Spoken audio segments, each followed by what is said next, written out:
बुद्ध अपने शिष्यों के साथ एक गांव में पहुंचे, जहां सभी उनका स्वागत करते हैं।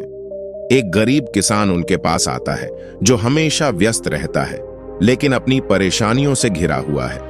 वह अपनी जिंदगी के संघर्ष और खालीपन की बात बुद्ध से करता है। बुद्ध मुस्कुराकर किसान से पूछते हैं, तुम्हारी सबसे महत्वपूर्ण संपत्ति क्या है? किसान सोच में पड़ जाता है और जवाब देता है कि शायद उसका खेत या उसका परिवार। बुद्ध उसे समझाते हैं कि उसकी सबसे महत्वपूर्ण संपत्ति उसका समय है, जो लौट कर नहीं आता। बुद्ध उसे एक छोटे से खेल में भाग लेने के लिए कहते हैं। वह उसे 100 छोटी छोटी कंकड़ियां देते हैं और कहते हैं कि वह प्रत्येक कंकड़ी को गिराने में एक पल का समय ले। किसान इस खेल में लग जाता है, लेकिन थोड़ी ही देर में उसे महसूस होता है कि जैसे जैसे कंकड़ियां खत्म हो रही हैं, उसका समय भी कम होता जा रहा है। खेल के अंत में बुद्ध उसे बताते हैं कि यह उसकी जिंदगी का प्रतीक है।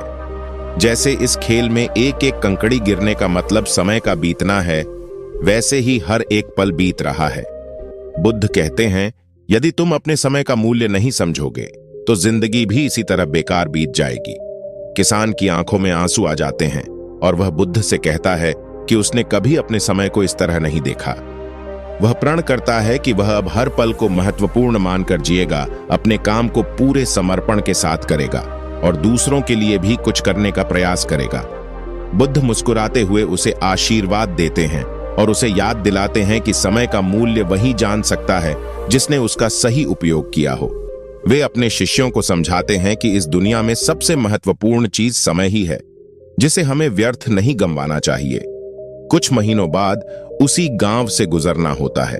वे देखते हैं कि वह किसान अब पहले से अधिक खुशहाल और संतुष्ट है। गांव के लोग भी उसकी प्रशंसा करते हैं कि कैसे उसने अपने जीवन को सकारात्मक दिशा में बदल दिया है। बुद्ध के उपदेश से प्रेरित होकर वह अब दूसरों की मदद करता है और खुद भी हर दिन का आनंद लेता है। अंतिम संदेश बुद्ध इस कहानी के माध्यम से सभी श्रोताओं को एक महत्वपूर्ण संदेश देते हैं कि समय अमूल्य है और हर किसी को इसका सम्मान करना चाहिए। जो इसे समझ लेता है, वही अपने जीवन में सच्ची खुशी पा सकता है। यह कहानी एक सीधा संदेश देती है कि समय की कीमत को पहचानना ही सही मायनों में जीवन को समझना है। बुद्ध के शब्दों में, जो आज का क्षण गंवा देता है, वह अपना भविष्य खो देता है।